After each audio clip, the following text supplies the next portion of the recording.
I would like to recount my last meeting with Prof. This was a couple of months before he passed on. With the help of Colonel Atachi and Colonel Lawson, I had managed to sneak past Mr. Martin Newman and Mr. Bebaku Mensah, the two tigers at the door. So I used to deal through Colonel Atachi and Colonel Lawson and get in there and make my request, and then Prof would call Mr. Newman and he would wonder, how did you get in here? So anyway, I'd gone to see Prof to fight for some additional resources for the NCC election year activities. I met Prof in a very sad mood. He was not happy. He talked to me about very vicious media attacks, some from people who knew him better. And I said, oh, Prof, but you shouldn't be listening to the media or reading this stuff. And you need to detach completely. I then added that they would only appreciate you when you're gone. I meant after his tenure. I had no way of knowing that would be my last physical meeting with Prof.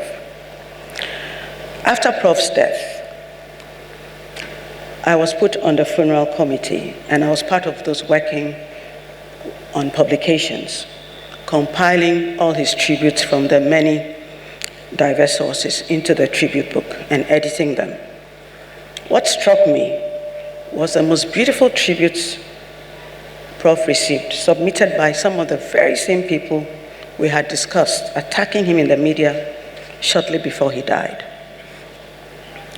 And I learned a huge lesson. To serve well in public service, you must do right by God, by conscience, and by the law. You must be ready to suffer the attacks of people from the lenses of current affairs. But you must be certain in the knowledge that history will always vindicate the just. I held these lessons closely in my time.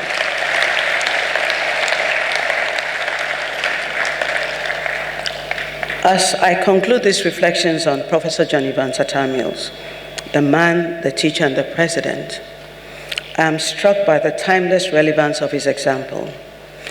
In a world that often seems to reward cynicism over idealism, self-interest over service, and division over unity, Professor Mills's life stands as a beacon of what is possible when leadership is rooted in character, guided by principle, and dedicated to the common good.